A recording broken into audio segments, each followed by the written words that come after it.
Hello students, હું છું વિરેન રાજ્યગુરુ અને આજે આપણે જોવાનું છે બીકોમ સેમ 6નું એકાઉન્ટિંગ 6. એમાં આપણે ચેપ્ટર નંબર 2 જોઈ રહ્યા છીએ, વીજળી કંપનીના વાર્ષિક હિસાબો, એટલે કે final accounts of electricity company. બરાબર છે. આજે આપણે એમાં જે છે એ વાર્ષિક હિસાબો તૈયાર કરવાના છે વીજળી કંપનીના. હવે વીજળી કંપની શું છે એ મારે કંઈ સમજાવવાની જરૂર નથી. બરાબર છે. હવે એમાં રૂલ્સમાં ધીમે ધીમે આપણે છે ચેન્જીસ થતા જાય છે અને બુકમાં જે રીતે ચેન્જીસ તમને આપ્યા છે કંઈ પૂછાશે નહીં, એટલે મેં કંઈ લીધા નથી. બરાબર, ડાયરેક્ટ આપણે ટુ ધી પોઈન્ટ જ વાત કરીએ. આપણે વાર્ષિક હિસાબો તૈયાર કરવાના છે. બરાબર છે. હવે વાર્ષિક હિસાબોમાં યુઝ્યુઅલી આપણે વેપાર ખાતું, નફા નુકસાન ખાતું, પાકું સરવૈયું દોરતા આવ્યા છીએ. બરાબર, તો એ જ વસ્તુ કરવાની છે. શું કરવાનું છે તો કે આપણે વેપાર નફા નુકસાન ખાતું અને પાકું સરવૈયું, આ બે વસ્તુ તૈયાર કરવાની છે. વેપાર નફા નુકસાન ખાતું, પાકું સરવૈયું. શું આવે છે નફા નુકસાન ખાતામાં, શું આવે છે પાકા સરવૈયામાં, મારે સમજાવવાની જરૂર નથી. પણ આમાં એક વસ્તુની ટ્વિસ્ટ છે કે આમાં તમારે as per Indian companies act 2013, બરાબર છે, એ તમારે એના મુજબ પરિશિષ્ટ 2 મુજબ પરિશિષ્ટ 3 મુજબ તમારે છે એ બનાવવાનું થશે. પરિશિષ્ટ 3 ભાગ 2, બરાબર છે. તો એના મુજબ તમારે બનાવવાનું થશે. તો એમાં તમારે ટોટલ આ બેયની થઈ અને ટોટલ તમારે 31 નોંધ તૈયાર કરવાની થશે. 31 નોંધ એટલે કે પેટાનું, એટલે કે તમારે એની છે એ પરિશિષ્ટ એટલા તમારે બનાવવાના થશે. એને તમે પરિશિષ્ટ કહી શકશો, નોંધ કહી શકશો. ટોટલ કેટલી થશે? 31. એમાં નફા નુકસાન ખાતાની આવી જશે, પાકા સરવૈયાની આવી જશે. નફા નુકસાન ખાતામાં તમારે બધી થઈ અને 11 નોંધ તૈયાર કરવાની થશે. અને પાકા સરવૈયામાં તમારે છે એ 31માંથી 11 માઇનસ કરો, કેટલી થાય? 20 નોંધ તૈયાર કરવાની થાય. બરાબર છે. આની 11, આની 20. હવે આમાં આપણે છે ને 11 નોંધ એકદમ ઇઝીલી તૈયાર કરી દઈશું. કઈ રીતે તૈયાર કરશું તો કે આમાં આપણે પાર્ટ કરી દઈશું. હવે જો, હવે આનું ઉલટું છે. આપણે પહેલાં નફા નુકસાન ખાતું તૈયાર કરીએ, પછી પાકું સરવૈયું તૈયાર કરીએ. પણ અહીંયા 1 થી 20 છે ને, પરિશિષ્ટ 1 થી 20 એટલે કે નોંધ 1 થી 20 એ પાકા સરવૈયાની છે. અને 21 થી 31 છે ને, એ નફા નુકસાન ખાતાની છે. બરાબર છે. એટલે કે આ નોંધ નંબર ખાસ કરીને યાદ રાખવાના. બરાબર, 1 થી 20 છે પાકા સરવૈયાના છે અને 21 થી 30 છે ને એ નફા નુકસાન ખાતાના છે. હવે આને સર હવે આપણે કટકા કઈ રીતે કરવા? તો કટકા એવી રીતે કરવા કે ભાઈ નફા નુકસાનમાં શું શું આવે? તો કે નફા નુકસાનમાં એક તો સર આવક આવે, બીજું જાવક આવે. બરાબર, આ સર આ મને તો બે ખબર છે, આવક અને જાવક આવે. બરાબર, તો આવકની 3 નોંધ આવશે, જાવકની 6 નોંધ આવશે. સર આવકની 3 નોંધ, જાવકની 6 નોંધ, 6 ને 3 9, અહીંયા તો 11 લખી છે. તો વધારાની 2 નોંધ આવશે, એ આવશે, એક આવશે કરવેરા અને એક આવશે, એ આવશે આપણે જે છે એ શેરદીઠ કમાણી. શેરદીઠ કમાણીને અત્યારે કંઈ ધ્યાનમાં દેવાની જરૂર નથી, કારણ કે આપણે સિલેબસમાં શેરદીઠ કમાણી ક્યાંય છે નહીં. આપણે ખાલી એનું ખાતું દોરવાનું છે. નહીં દોરો તોય ચાલશે, એની કાંઈ ફરજિયાત નથી. બરાબર છે. દોરશો તો અતિ ઉત્તમ, નહીં દોરો તો ચાલશે. બરાબર છે. પણ આપણા જે સ્ટ્રક્ચર છે આપણું, બરાબર, એમાં આ વસ્તુ આવશે. ખબર પડી ગઈ? આવકની 3 નોંધો, જાવકની 6 નોંધો અને બાકીની 2 નોંધો છે એ કઈ આવશે તો કે શેરદીઠ કમાણી અને કરવેરા. બરાબર છે.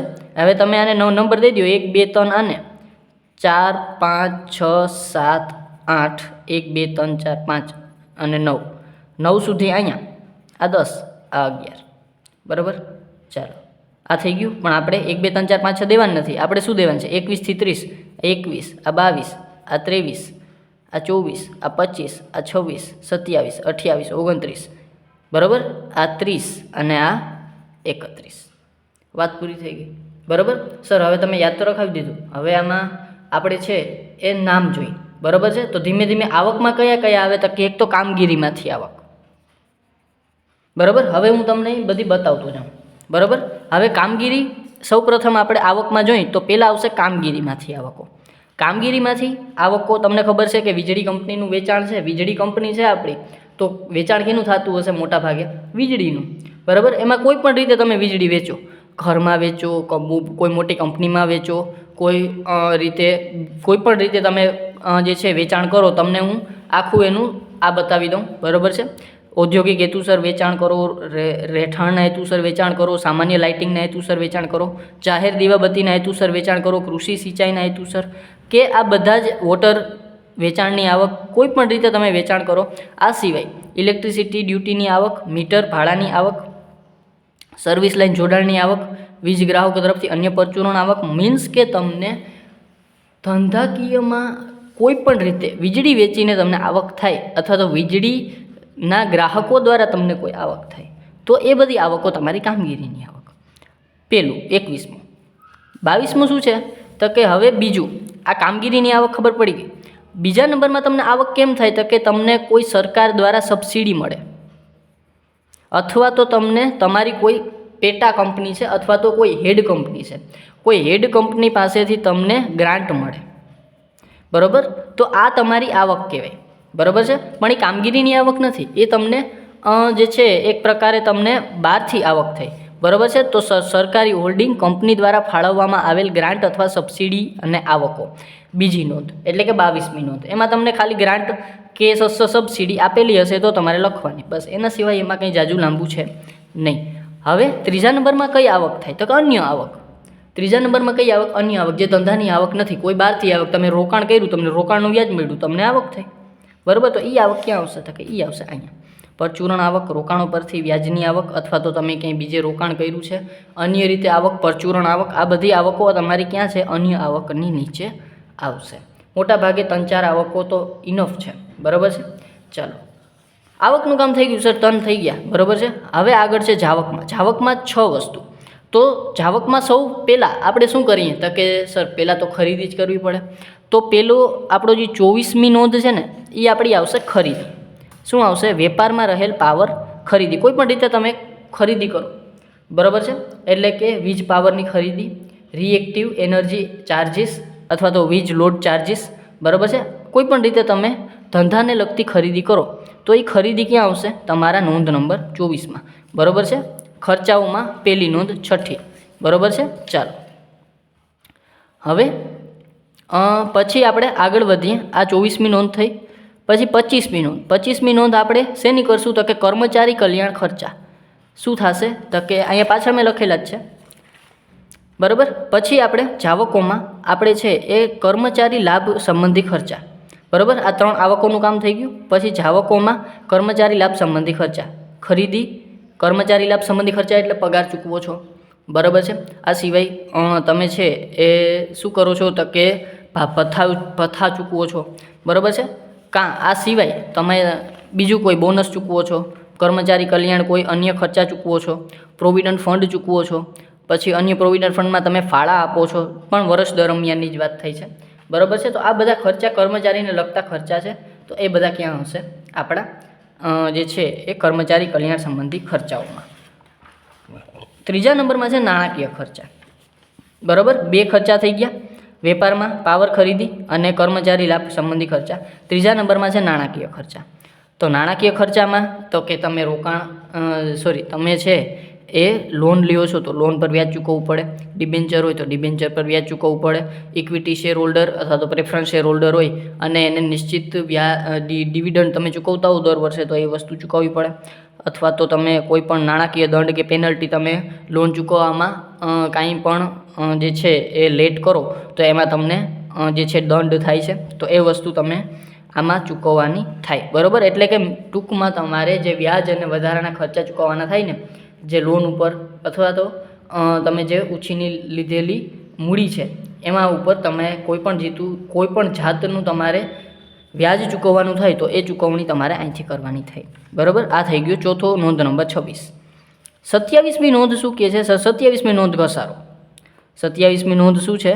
ઘસારો. આ 27 અહીંયા 21થી ચાલુ થાય, 21, 22, 23, 24, 25, 26. આ 27મી નોંધ ઘસારો. ઘસારામાં મારે કંઈ સમજાવવાની જરૂર નથી. ઘસારો એટલે આપણને ખબર છે કે કાયમી મિલકત ઉપર જે માંડી વાળવામાં આવે એ, અથવા તો વર્ષ દરમિયાન બીજા કોઈ ખર્ચામાં માંડી વાળવાના હોય તો એ વસ્તુ પણ અહીંયા આવશે. 28માં અન્ય ખર્ચા. અન્ય ખર્ચા ખૂબ જ લાંબી લિસ્ટ છે. બરાબર છે, અને અન્ય ખર્ચાઓનું મોટા ભાગે તમારે 8-10 લીટીનું ખાતું બનાવવું પડશે.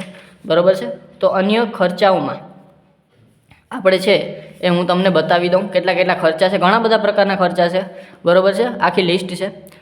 સમારકામ ફાળવણી ખર્ચા, એમાં વહીવટી ખર્ચા, પછી ભાડું, વેરા કર, વીમા પ્રીમિયમ, કોર્પોરેટ સામાજિક જવાબદારીના ખર્ચા, તાર ટેલિફોન મોબાઈલ ખર્ચા, ઓડિટર્સનું મહેનતાણું, પછી ઓડિટર્સ એટલે આપણા છે એ જે હિસાબો ચેક કરે છે એનું મહેનતાણું, પછી આ સિવાય આપણા મેનેજરનું મહેનતાણું, આ બધું જ આમાં આવી જશે, બરાબર છે.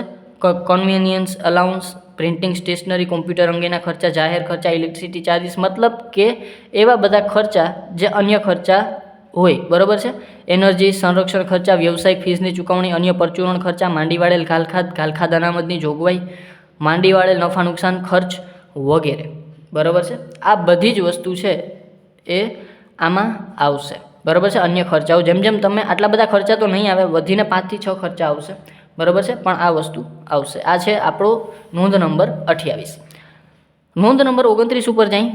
અન્ય ખર્ચા પછી સમાયેલ મૂડીકૃત ખર્ચા એટલે કે જે ખર્ચા આપણે મૂડીકૃત કરવાના હોય, બરાબર છે, જેના ઉપરથી આપણે જે ખર્ચો કરીને આપણે મૂડીમાં આપણા વધારો થાય એવા ખર્ચા, બરાબર છે. તો સમાયેલા મૂડીકૃત ખર્ચા, તો આ વસ્તુ છે એ આપણે આપણા નફા નુકસાનમાંથી બાદ કરવાની થશે, માઇનસમાં દર્શાવવાની થશે. મોટાભાગે નહીં આપવામાં આવે, તમારે આમાં કાંઈ મોટાભાગે લખવાનું આવશે નહીં, 100%, બરાબર છે, પણ છતાંય જે છે એ તમારે લેવાનું થશે.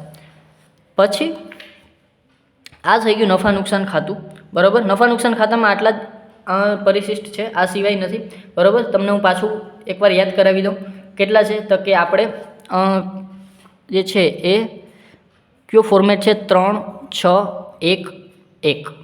3 એટલે જે પહેલાં તો કામગીરીમાંથી આવક, પછી ગ્રાન્ટ મળે તો એની આવક અને અન્ય આવક, યાદ રહી ગયું. બીજા નંબરમાં ખરીદી, પછી છે આપણે કર્મચારીને ચૂકવવા પડે એ ખર્ચા. ત્રીજા નંબરમાં નાણાકીય ખર્ચા, ચોથા નંબરમાં ઘસારો, પાંચમા નંબરમાં અન્ય ખર્ચા, અને પછી સમાવેલા મૂડીકૃત ખર્ચા, બરાબર છે. 6 યાદ રહી ગયા.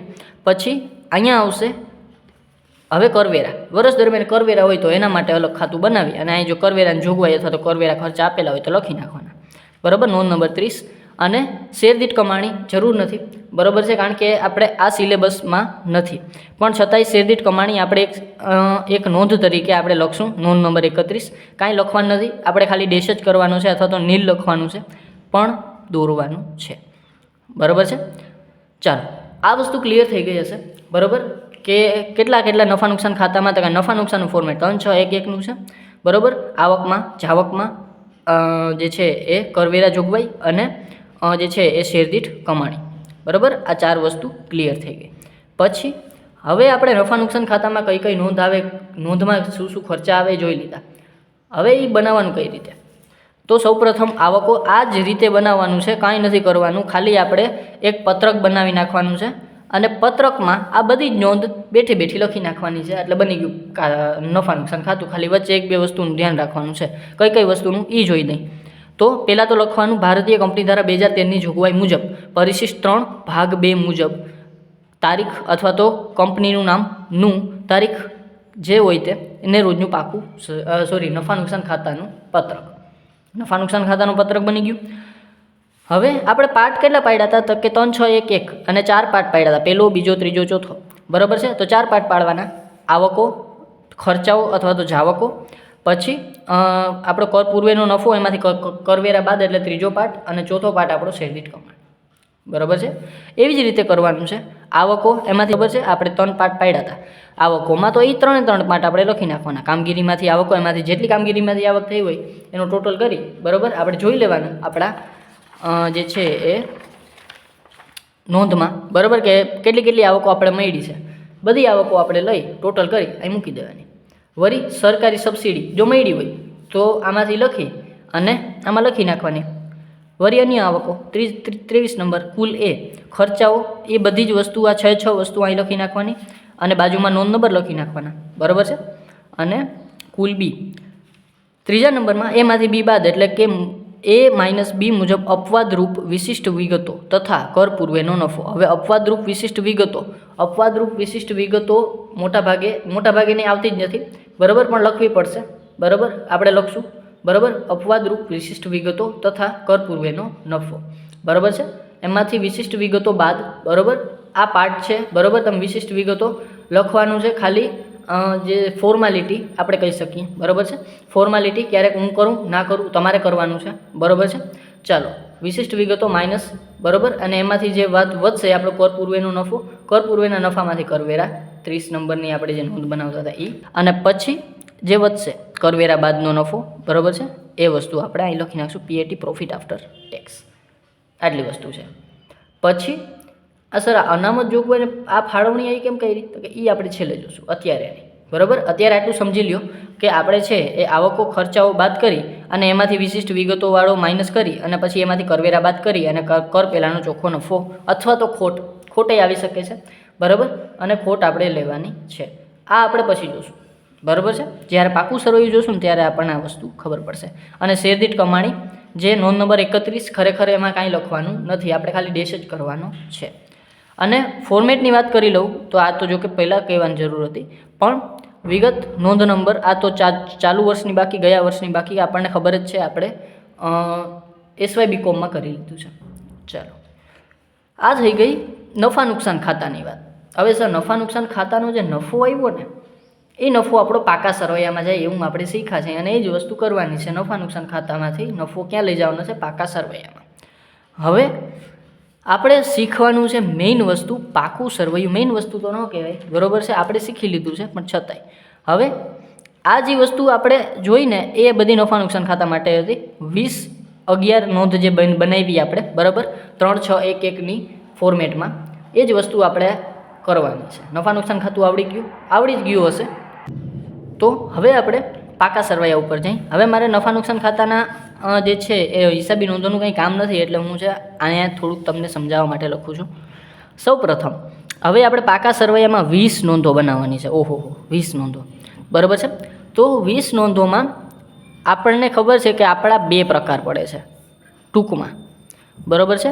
ક્યાં તો કે એક તો સર મૂડી દેવા અને બીજા છે મિલકત લેણા, બરાબર છે. તો ઓકે, મૂડી દેવા, પણ મૂડી દેવા આપણે હિસાબી નોંધ 2013, બરાબર, જે આપણે કંપની ધારો 2013 છે એને આપણે મૂડી દેવા ના કહી શકીએ, એને આપણે કહી શકીએ દેવા જવાબદારીઓ, બરાબર છે.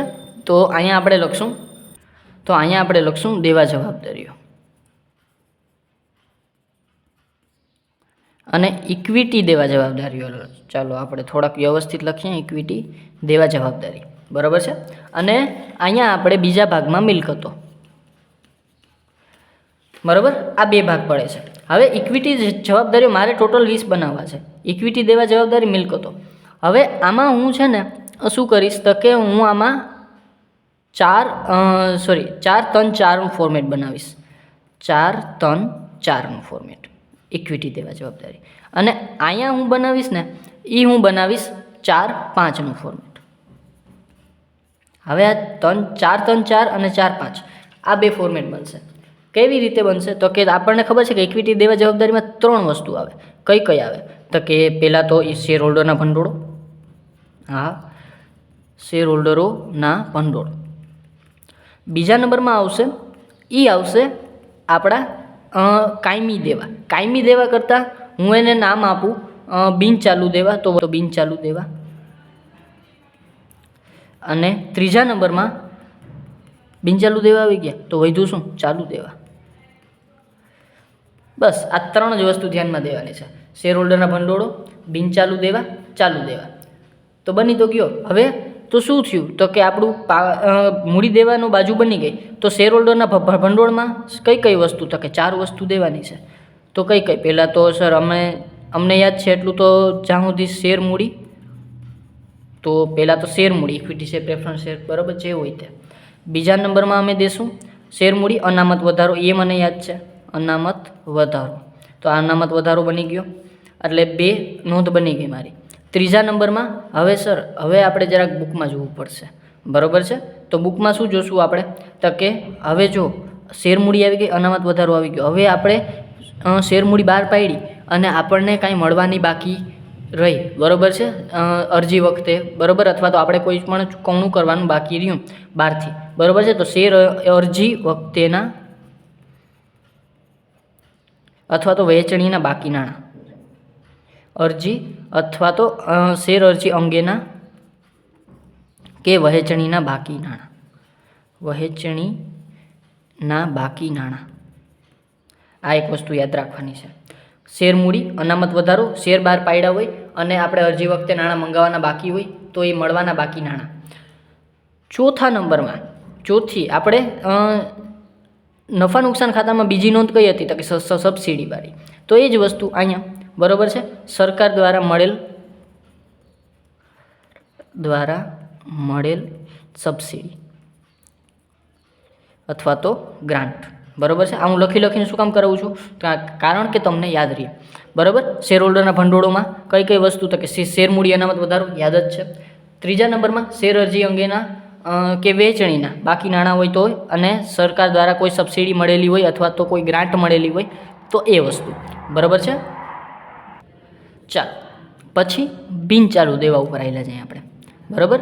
આ 4 થઈ ગયું. પછી બિનચાલુ દેવામાં આને હું જરાક એક બોક્સમાં બનાવી દઉં. પછી બિનચાલુ દેવા. તો બિનચાલુ દેવામાં શું થાય તો કે બિનચાલુ દેવા એટલે લાંબા ગાળાના દેવા. તો પેલું જ બનાવી દો લાંબા ગાળાના દેવા. લાંબા ગાળાના દેવા. બરાબર છે. પછી બીજા નંબરમાં અન્ય લાંબા ગાળાના દેવા. અન્ય લાંબા ગાળાના દેવા. ત્રીજા નંબરમાં હવે લાંબા ગાળાના દેવા, અન્ય લાંબા ગાળાના દેવા બે થઈ ગયા. તો ત્રીજા નંબરમાં લાંબા ગાળાની જોગવાઈ. લાંબા ગાળાની જોગવાઈ. હવે પહેલાં આપણે આ વસ્તુ થઈ ગઈ 3. બરાબર છે. યાદ રખાવી દઉં. 4 3 અને આ 3નું કામ થઈ ગયું. પછી વળી પાછું 4 અને અહીંયા શું આવશે? ચાલુ દેવા. તો ચાલુ દેવા તો સર અમને યાદ જ છે. તો પહેલાં આપણે વેપારી ચૂકવણા. વેપારી ચૂકવણા એટલે આપણા છે એ લેણદારો.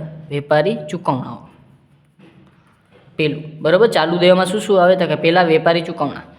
બીજા નંબરમાં શું આવે તો કે આપણે જો ટૂંકા ગાળાના ઉછીના લીધેલા નાણાં કોઈ પાસેથી આપણે છે એ ઉછીના લીધા હોય તો એ. બરાબર છે. ટૂંકા ગાળાના ઉછીના નાણાં. ત્રીજા નંબરમાં શું છે તો કે અન્ય ચાલુ દેવા જવાબદારી. અન્ય ચાલુ દેવા. બરાબર. આ બરાબર. વેપારી ચૂકવણા, ટૂંકા ગાળાના ઉછીના નાણાં, અન્ય ચાલુ દેવા અને ચોથા નંબરમાં જોગવાઈ. બરાબર છે. ટૂંકા ગાળાની જોગવાઈ. બસ કામ પૂરું થઈ ગયું. બરાબર છે. આ થઈ ગયું આપણું જે છે એ ચોથા નંબરનું. બરાબર. 4-3-4ની ફોર્મેટમાં આપણે થઈ ગયું. શેર હોલ્ડરના ભંડોળો એમાં 4, શેર મૂડી, અનામત વધારો, આપણે છે એ શેર વેચણી અંગે કોઈ બાકીના નાણાં રહેતા હોય તો એ, અને ચોથા નંબરમાં સરકાર દ્વારા કોઈ સબસિડી મળે તો એ. બિનચાલુ દેવામાં તો કે લાંબા ગાળાના દેવા, અન્ય લાંબા ગાળાના દેવા અને લાંબા ગાળાની જોગવાઈ.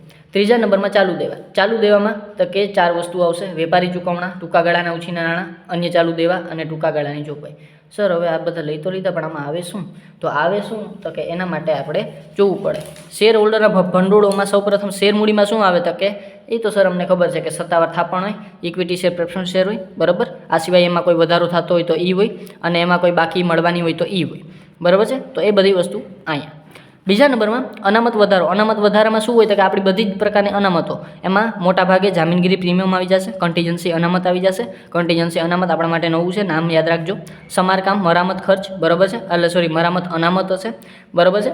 તો આ અનામત, સામાન્ય અનામત, મૂડી અનામત, નફા નુકસાન ખાતું અને નફો કે ખોટ, આપણે જે નફા નુકસાન ખાતું કર્યું એમાં જે ખોટ અને નફો આવતો હતો એ ખોટ અને નફો આપણે અહીં લખવાનો થશે. બરાબર છે. અને આ બધા અનામત છે. હવે ફોર એક્ઝામ્પલ સમારકામ, મરામત, અનામત અને વર્ષ દરમિયાન આપણે કોઈ સમારકામ કરાવીએ તો એ ખર્ચા આપણે નફા નુકસાનમાંથી બાદ નહીં કરીએ. ક્યાંથી કરશું? અહીંથી કરશું. બરાબર. જેમ સમ કરશું એમ આપણે ખબર પડતી જશે. બરાબર છે. તો અનામતમાં શું આવશે તમને ખબર પડી ગઈ. મોટાભાગની અનામતો આપણને ખબર જ છે. બરાબર. જેની પાછળ અનામત લખેલું હોય એ આપણી અનામત. બરાબર. અને જામીનગીરી પ્રીમિયમ ને નફા નુકસાન ખાતું એ બે અનામતમાં આવે એ આપણને ખબર છે. નફા નુકસાન ખાતામાં આપણે છે એ મેં એક વસ્તુ જે છે બાકાત રખાવી હતી લાસ્ટમાં. બરાબર છે. તો આપણે વર્ષ દરમિયાન કોઈ પણ જાતની જો અનામત લઈ જતા હોય તો આપણે એ બાબત બધી અહીંથી બાદ કરવી પડશે. એટલે કે જો વર્ષ દરમિયાન કોઈ અનામતની જોગવાઈ કરવામાં આવે તો એ અનામત છે એ આપણે અહીંથી જે છે એ નફા નુકસાન ખાતામાં લાસ્ટમાં જે આપણી પાસે નફો આવ્યો છે એ નફામાંથી આપણે બાદ કરશું. બરાબર છે. એ બાદ કરી અને પછી આપણે જે નફો આવશે એને આપણે ક્યાં લઈ આવશું તો કે આપણા અહીંયા જે છે એ નફા નુકસાન ખાતા તરીકે ખોટમાં કે નફામાં જે હોય તે, બરાબર છે. ચાલો પછી ત્રીજા નંબરની નોંધમાં આપણે શેર અરજી અને વેચણીના બાકી નાણાં, બરાબર છે. તો એ તો આપણને ખબર છે કે ભાઈ કોઈ અરજીના નાણાં મળેલા હોય તો એ આપણે અહીં લખશું, પણ મોટા ભાગે નહીં જ આવે 100%, બરાબર છે. પછી અને એમાંથી કોઈ આપણે એલોટમેન્ટ કરેલા હોય અથવા તો વહેંચણી કરેલી હોય નાણાંમાંથી તો એ વસ્તુ આપણે બાદ થશે, બરાબર છે. ચોથા નંબરની નોંધ આપણી હતી પ્રસારિત સરકારી ગ્રાન્ટ્સ અથવા તો સબસિડીઝ, બરાબર. એટલે કે આપણને સરકાર દ્વારા કોઈ સબસિડી મળેલી હોય, ગ્રાન્ટ મળેલી હોય તો એ આપણે અહીં લખશું, બરાબર. તો આ વસ્તુ તો ક્લિયર થઈ ગઈ, બરાબર છે. 4 આપણી નોંધ. પાંચમી નોંધ છે લાંબા ગાળાના દેવા. જો આમાં બધીમાં સમજવાની વસ્તુ આવી, લાંબા ગાળાના દેવા. તો લાંબા ગાળાના દેવામાં term loan, bonds, bank loan, debentures, સરકારી લોન, તો આ બધા લાંબા ગાળાના દેવા છે આપણે, બરાબર છે. તો આ છે એ આપણે જે કંપનીને લગતા જે દેવા છે જે લાંબા ગાળાના હોય, કંપનીએ લીધા હોય, મોટા ભાગે તમને ડિબેન્ચર્સ આવશે, બેંક લોન ક્યારેક આવશે, બરાબર. અને મોટા ભાગે જે છે એ ડિબેન્ચર્સ અને બોન્ડ્સ જ આવશે અથવા તો બેંક લોન આવશે. આ સિવાય મોટા ભાગે કોઈ લાંબા ગાળાના દેવા જવાબદારીઓ આવશે નહીં. અન્ય લાંબા ગાળાના દેવા જવાબદારીઓ એટલે કે અન્ય લાંબા ગાળાના દેવા જવાબદારીઓ એટલે શું? તો કે મળેલી સલામતી, ડિપોઝિટ, સ્ટાફ સંબંધી લાંબા ગાળાની જવાબદારીઓ, બરાબર છે. આ બધી આપણને છે એ અન્ય લાંબા ગાળાના દેવા જવાબદારીઓ છે, બરાબર છે. દાખલા તરીકે તમે છે એ સ્ટાફ માટે અથવા તો કર્મચારીઓ માટે ગ્રેચ્યુઇટીની રકમ અલગથી રાખતા હો અથવા તો પીએફની રકમ અલગથી રાખતા હો, પીએફ અનામત રાખતા હો, બરાબર છે. તો એ જે તમારું અન્ય લાંબા ગાળાનું દેવું છે તમારે આગળ જતા એને ચૂકવવું પડશે, બરાબર છે. તો એ વસ્તુ અહીંયા આવશે, બરાબર, અન્ય લાંબા ગાળાના દેવામાં, બરાબર છે. પણ જો એને કીધું હોય કે આટલી આપણી પાસે અનામત પડી છે અથવા તો જોગવાઈ પડી છે તો એ, બરાબર છે. ચાલો પછી અન્ય લાંબા ગાળાના દેવા પણ મોટા ભાગે નહીં આવે, ચિંતા કરવાની જરૂર નથી. પછી લાંબા ગાળાની જોગવાઈઓ. જોગવાઈ એટલે આપણે થોડું એમાં છે એ ડિસ્ટ્રીબ્યુટ કરતા થાય એને કહેવાય જોગવાઈઓ. એમાં કર્મચારી રજાના રોકડ રૂપાંતર અંગેની જોગવાઈઓ, બરાબર છે. એ મોટા ભાગે નહીં આવે લાંબા ગાળાની જોગવાઈઓ પણ, બરાબર છે. એમાંય તમારે મોટા ભાગે નીલ જ કરવાનું થશે, બરાબર. એટલે કે થોડું તમે ડિસ્ટ્રીબ્યુટ કરતા થાવ એ છે તમારી જોગવાઈ, બરાબર. જો લાંબા ગાળાની જોગવાઈ હોય તમે થોડું કર્મચારીના પીએફમાં અથવા તો રજા રોકાણ ફંડમાં તમે જે છે એ નિવેશ કરતા હો અથવા તો થોડું ડિસ્ટ્રીબ્યુટ કરતા હો તો એ તમારી વસ્તુ અહીંયા આવશે. તો આ થઈ ગઈ આપણી દેવાની બાકી, બરાબર છે. જે આપણી તનની વસ્તુ હતી, બરાબર છે. લાંબા ગાળાના દેવામાં શું આવશે, અન્ય લાંબા ગાળાના દેવામાં શું આવશે અને લાંબા ગાળાની જોગવાઈઓમાં શું આવશે, ખબર પડી ગઈ. પછી ત્રીજું આપણે 4-3-4ના ફોર્મેટમાં ચોથું આપણે જોઈ ચાલુ દેવામાં શું આવશે તો કે વેપારી ચૂકવણા. સર વેપારી ચૂકવણામાં શું આવે તો કે લેણદારો આવે, પરચુરણ લેણદારો આવે, દેવી ઊંડી આવે. આ સિવાય લેણદારો બીજા કોઈ પ્રકારના લેણદારો કંપનીના હોય, પરચુરણ લેણદારો હોય અથવા તો વીજળીને લગતા લેણદારો હોય, ખરીદીને લગતા લેણદારો હોય, કોઈ પણ પ્રકારના લેણદારો હોય તમારા અહીંયા આવશે, બરાબર છે. ચાલો નોંધ નંબર 8. પછી નોંધ નંબર 9 આપણે કીધું હતું એ પ્રમાણે ટૂંકા ગાળાના ઉછીના લીધેલા નાણાં. ટૂંકા ગાળા માટે આપણે ક્યાંયથી ઉછીના લેવા હોય, બરાબર છે. તો એ આપણા માટે જે છે ચાલુ દેવું થાય. આ એક વર્ષમાં આપણે માંડી વાળવાનું થાય, બરાબર છે. તો એમાં ટૂંકા ગાળાની બેંક લોન, 1 વર્ષની બેંક લોન અથવા તો બેંક ઓવરડ્રાફ્ટ, બરાબર છે. 1 વર્ષની મુદતની બેંક ટર્મ લોન, બરાબર છે. એવી છે નાની લોન છે એ તમારા માટે આ વસ્તુ થશે, બરાબર છે. ટૂંકા ગાળાના ઉછીના નાણાં. અન્ય ચાલુ દેવા જવાબદારીમાં શું આવશે તો કે અન્ય ચાલુ દેવા જવાબદારીમાં આમ તો મોટા ભાગે ચૂકવવાનું બાકી વ્યાજ, સ્ટાફ સંબંધી બાકી દેવા ચૂકવવા બાકી, વેરા ડ્યુટીઝ, વહીવટી સંચાલન ખર્ચાઓ, ચાલુ વર્ષે ચૂકવવાના બાકી ખર્ચા, અગાઉથી મળેલ આવક વગેરે આપણા અન્ય ચાલુ દેવા જવાબદારીઓ છે. ચાલુ દેવા જવાબદારી શું છે એ તમને ખબર છે. આમ આપણે સમ કરશું એટલે મોટા ભાગે વધીને 1 થી 2 ચાલુ જવાબદારીઓ માંડ આવશે, બરાબર છે. અન્ય ચાલુ દેવા જવાબદારીઓમાં 1-2 વસ્તુ માંડ આવશે. પછી ટૂંકા ગાળાની જોગવાઈઓ. ટૂંકા ગાળાની જોગવાઈઓમાં તમને ખબર છે કે આપણે લાંબા ગાળાની જે જોગવાઈ કરતા હતા એ ટૂંકા ગાળા માટે, બરાબર છે. ફોર એક્ઝામ્પલ આવકવેરા જોગવાઈ થોડું દરેક મહિને આપણે જે છે એ ડિસ્ટ્રીબ્યુટ કરતા જાય તો આપણને વર્ષના અંતે આવકવેરો ચૂકવવો પડે તો કાંઈ વધારે પ્રશ્ન થાય નહીં. પ્રોવિડન્ટ ફંડની જોગવાઈ દરેક વર્ષે આપણે થોડું પ્રોવિડન્ટ ફંડ છે એ લઈ જતા હોય, બરાબર છે. અથવા તો કર્મચારીને ચૂકવવાનું થતું હોય આવતા મહિને અને આપણે આ મહિને અથવા તો આવતા વર્ષે ચૂકવવાનું હોય અને આપણે થોડું અત્યારથી પ્રોવિડન્ટ ફંડ જમા કરતા જાય તો એ વસ્તુ છે એ આપણી ટૂંકા ગાળાની જોગવાઈમાં આવશે. બોનસ અંગેની જોગવાઈ, કંપની દિવાળી ઉપર કર્મચારીને બોનસ આપતી હોય તો એ પણ થશે, બરાબર છે. અને ગ્રેચ્યુઇટી અંગે ચાલુ વર્ષે ચૂકવવાને બાકી જોગવાઈ, વર્ષે ચૂકવવા બાકીની જોગવાઈ. બરાબર છે. ગ્રેચ્યુઇટી અંગે આપણે ચાલુ વર્ષે કોઈ પણ વસ્તુની જોગવાઈ કરતા હોય તો એ વસ્તુ આપણે આમાં આવશે. બરાબર છે. ચાલો, તો આ હતું આપણું મૂડી દેવા સાઇડ, એટલે કે આપણે એને કહી શકશું જે છે ઇક્વિટી દેવા જવાબદારી સાઇડ. 4-3-4નું ફોર્મેટ હતું. ઇક્વિટી શેર ભંડોળો, બિનચાલુ દેવા, ચાલુ દેવા. બરાબર છે. પછી મિલકતોમાં તો એકદમ ઇઝી છે. મિલકતોમાં કાંઈ જાજુ લાંબુ છે એ તમારે આટલું બધું માથાકૂટ કરવી પડશે નહીં. બરાબર છે. એમાં તમારે 4-5નું ફોર્મેટ છે. શું છે 4-5નું ફોર્મેટ? તો કે પહેલાં તો તમારે છે એ તમારા મિલકતોમાં તમારી પાસે શું આવશે? તો કે પહેલાં તો કાયમી મિલકતો આવશે અને ચાલુ મિલકતો આવશે. તો બે જ, કાયમી મિલકતો અને ચાલુ મિલકતો. બરાબર છે. બે જ બાબત ધ્યાનમાં રાખવાની છે, કાયમી મિલકતો, ચાલુ મિલકતો. કાયમી મિલકતો એટલે 1 વર્ષથી વધારે તમને કામ આવતી હોય એવી મિલકતો, જમીન, મકાન છે, ફર્નિચર છે. બરાબર છે. પછી આ સિવાય થાંભલાઓ, હવે વીજળી કંપનીના હિસાબો કરીને છે એટલે થાંભલાઓ આવશે. ઘણી બધી પ્રકારના જે છે એ મિલકતો આવશે. અને ચાલુ મિલકતો એટલે સ્ટોક છે, દેવાદારો છે, લેણી હુંડી છે. બરાબર છે. રોકડ બેંક છે. આ બધી તમારી ચાલુ મિલકતો છે. બરાબર છે. તો એ જ વસ્તુ તમારે બધી ધ્યાનમાં દેવાની છે અને કોઈ પણ નવી બાબત આમાં આવશે નહીં. બરાબર છે. તો સૌપ્રથમ કાયમી મિલકતો. તો કાયમી મિલકતોમાં તમારે સૌપ્રથમ જે છે એ દ્રશ્ય મિલકતો લેવી પડશે. દ્રશ્ય મિલકતો. બરાબર છે. તો સૌપ્રથમ આવશે દ્રશ્ય મિલકતો. પછી આવશે, હવે જો આપણે કદાચ ફોર્મેટની વાત કરીએ ને તો દ્રશ્ય મિલકતો છે એ આપણે છે એ કેટલા થયા? તો કે અહીંયા આપણે 4-3-4, 4 ને 4 8 ને 3 11 આપણા અહીંયા થયા અને 9 આપણા અહીંયા થશે. બરાબર, એટલે કે 11 થઈ ગયા. તો 12મી નોંધ આપણી દ્રશ્ય મિલકતો થશે. બરાબર. અને બીજા નંબરની જે છે એ દ્રશ્ય મિલકતો પણ એ અદ્રશ્ય મિલકતો થશે. બરાબર. એ 12A બરાબર મોટા ભાગે બનાવવાની થાય. બરાબર છે.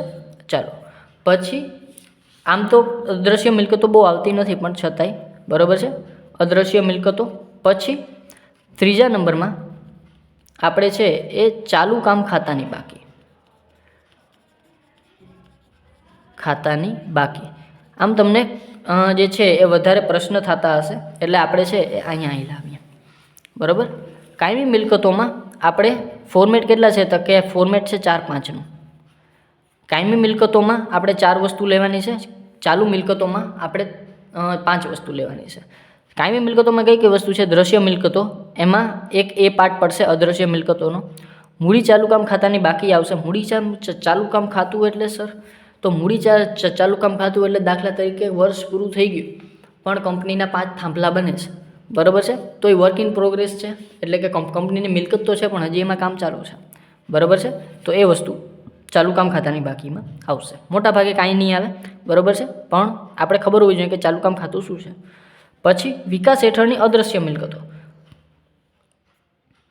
અદ્રશ્ય મિલકતો એટલે શું થાય? તો કે અદ્રશ્ય મિલકતો એટલે જે દેખાતી ના હોય. બરાબર. એટલે for example company software develop કરતી હોય તો આ છે વિકાસ હેઠળની અદ્રશ્ય મિલકતો, કે ભાઈ આ વર્ષે સોફ્ટવેર ડેવલપિંગનું કામ ચાલુ છે, આવતા વર્ષે થઈ જશે તો એ વર્ક ઇન પ્રોગ્રેસ થઈ. લાંબા ગાળાની લોન અને ધિરાણો અથવા તો રોકાણો.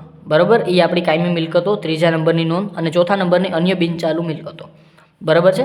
તો આને આપણે ડિટેલમાં જોઈએ. બરાબર છે. તો ડિટેલમાં જોવા જઈએ તો આપણે સૌ પ્રથમ 11 નોંધ સુધી થઈ ગયું છે. 12મી નોંધ, તો એમાં સૌ પ્રથમ આપણે છે એ આ પ્રકારનું એક સ્ટ્રક્ચર બનાવવાનું થાય. બરાબર છે. એમાં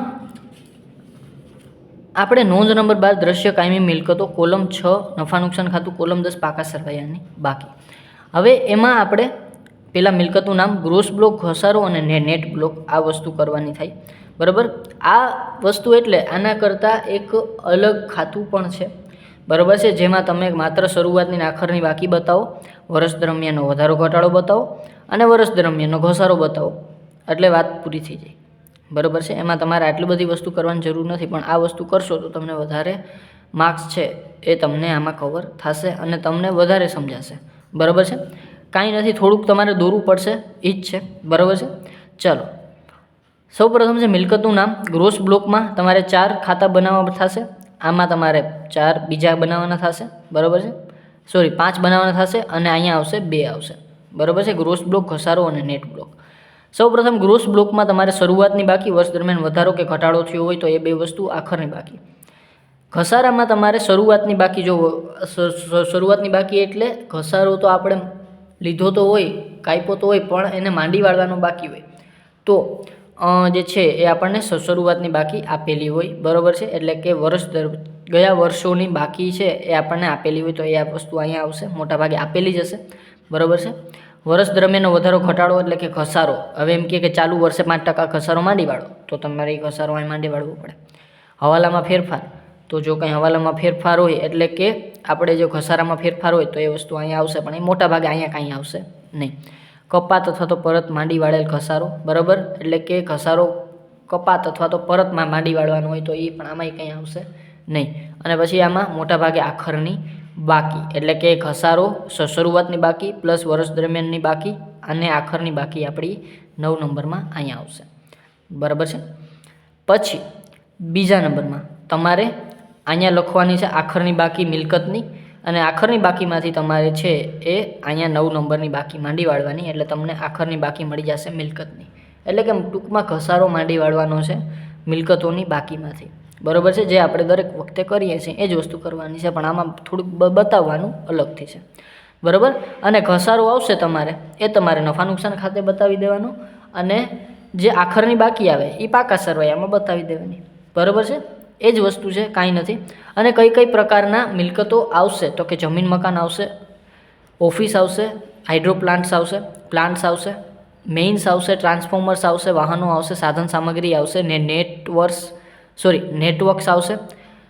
પછી કેબલ્સ આવશે, લાઇન્સ આવશે. આ પ્રકારના મિલકતો છે તમને આવશે. આ સિવાય અદૃશ્ય મિલકતો આની નીચે જ આપણે બનાવેલી 12A, બરાબર છે. મોટા ભાગે નહીં જ આવે, ક્યારેક આવશે. તો એમાં આવશે જે છે કોમ્પ્યુટર સોફ્ટવેર લાઇસન્સ, બરાબર. તો આ બધી આપણી અદૃશ્ય મિલકતો છે, બરાબર છે. તો એ પણ આ તમારી અહીંયા આવશે અને એ જ ફોર્મેટમાં તમારે અહીં બતાવવાની થાય, બરાબર છે. અને અહીંયા તમને એમ થતું હશે કે સર પાછલું વર્ષ, તો કે પાછલું વર્ષ આપણે કંઈ બતાવવાની જરૂર નથી, આપણે માત્ર ચાલુ વર્ષ જ બતાવવાનું છે, બરાબર છે. ચાલો, તો આ થઈ ગયું આપણું મિલકતોની બાકી. દ્રશ્ય અને અદૃશ્ય મિલકતો મોટાભાગે આવશે નહીં, આવશે તો આપણે આવી રીતે દોરી લઈશું, બરાબર છે. ચાલો, પછી આપણે આ નોંધ નંબર 12 થઈ ગઈ, દ્રશ્ય મિલકતો. પછી આપણે અદૃશ્ય મિલકતો 2 થઈ ગઈ. પછી આપણે મૂડીકૃત ચાલુ કામ ખાતાની બાકી, મેં તમને કીધું કે થાંભલા બનાવવાના બાકી છે, બરાબર છે. મીન્સ કે ચાલુ કામ છે, વર્ક ઇન પ્રોગ્રેસ છે, તો વસ્તુ અહીંયા આવશે.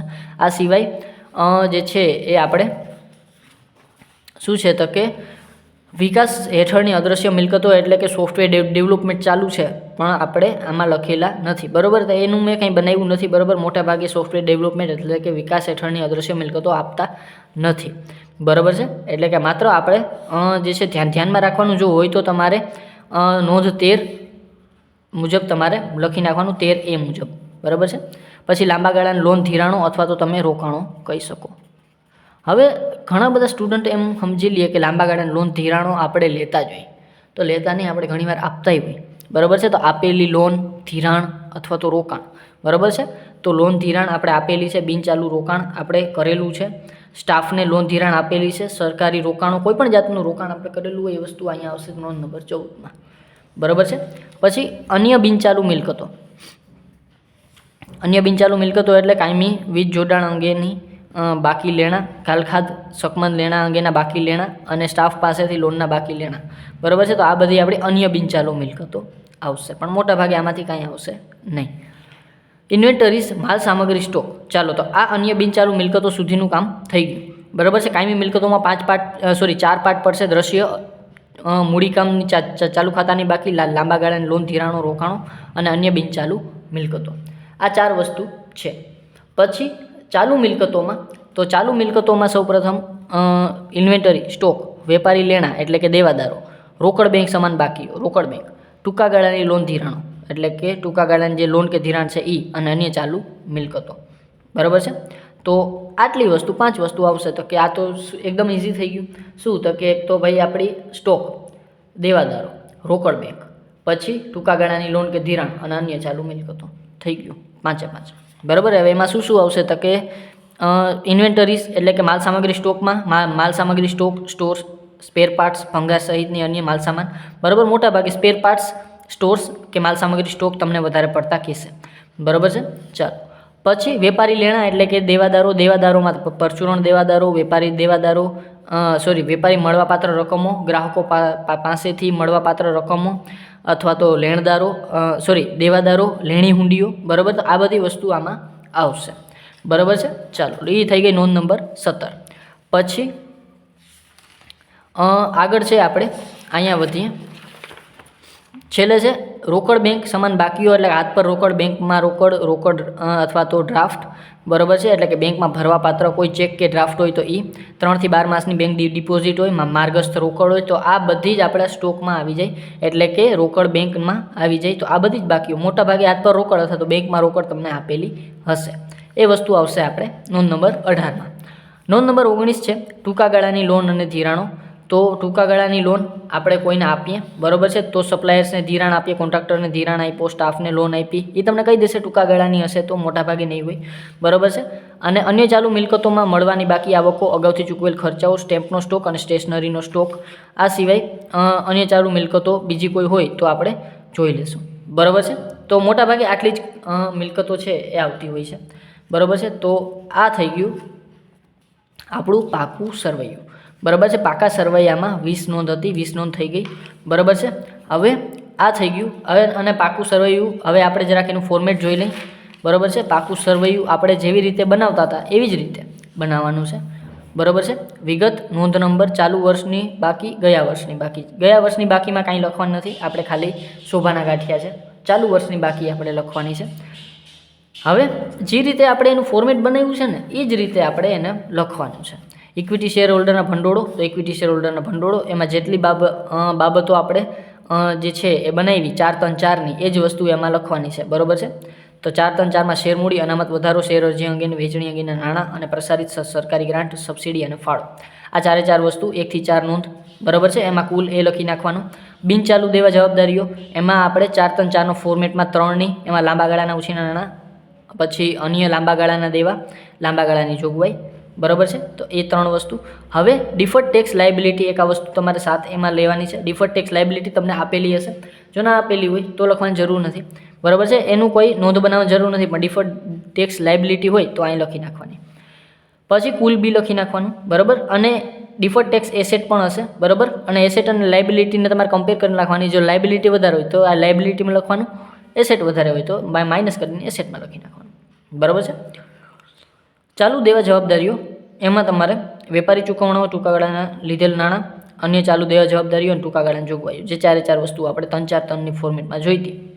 બરાબર છે. 4-3-4ના ફોર્મેટમાં જોઈતી એ જ વસ્તુ આપણે અહીંયા લેવાની છે. અને પછી ABCનો ટોટલ કરી નાખવાનો એટલે થશે કુલ દેવા જવાબદારી ABC. એવી જ રીતે મિલકતોમાં પણ જે વસ્તુ આપણે લીધી હતી એ જ વસ્તુ. બરાબર છે. ચાલુ મિલકતોમાં કઈ વસ્તુ હતી તો કે સ્થિર કાયમી મિલકતો હતી, બિનચાલુ રોકાણો.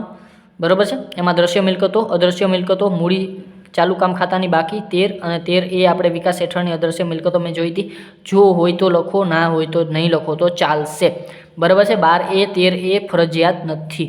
બરાબર છે. ચાલો બિનચાલુ રોકાણો. બરાબર છે. એમાં લાંબા ગાળાના લોન ધિરાણ હોય તો લખવાના, અન્ય બિનચાલુ મિલકતો લખી નાખવાના. ડિફર્ડ ટેક્સ મિલકતો DTA એટલે કે નેટ તમને એસેટ આપેલા છે. બરાબર છે. ડિફર્ડ ટેક્સ એસેટ એટલે કે જો તમારી લાયબિલિટી અહીંયા છે, લાયબિલિટી વધારે હોય તો લાયબિલિટીમાં માઇનસ કરીને લખી નાખવાનું, એસેટ વધારે હોય તો માઇનસ કરીને એસેટમાં લખી નાખવાનું.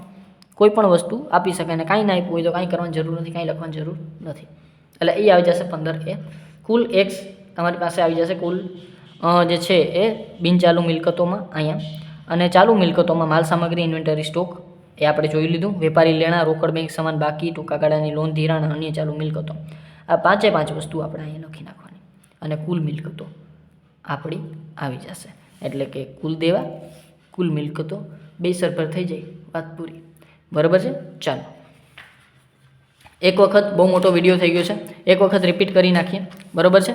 મૂડી દેવા અને મિલકત લેણા આમાં કેટલી નોંધો છે ટોટલ તો કે પાકા સરવૈયામાં 20 નોંધો છે.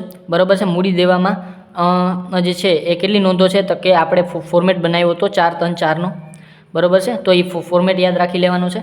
પછી મિલકત લેણામાં 4-5નો ફોર્મેટ છે, તો 4-5નો ફોર્મેટ યાદ રાખી લેવાનો છે. નફા નુકસાન ખાતામાં ટોટલ કેટલા છે તો કે 31 નોંધોમાંથી 20 નોંધો પાકા સરવાયાની, 11 નોંધો નફા નુકસાન ખાતાની. 11 નોંધોમાં આપણે ફોર્મેટ કયો છે 3-6-1-1નો, બરાબર. એ જ વસ્તુ યાદ રાખી લેવાની. બસ વાત પૂરી થઈ ગઈ, બરાબર છે. ફોર્મેટ યાદ રાખીને 1-2 વખત ખાતા દોરી નાખશો, મોઢે લખી નાખશો એટલે પ્રશ્ન હલ થઈ જશે, બરાબર. અને પછી આપણે બે સમ કરશું અને આવડી જ જશે 100%. અને વાર્ષિક હિસાબ તો આમે આપણને આવડે જ છે, બરાબર છે.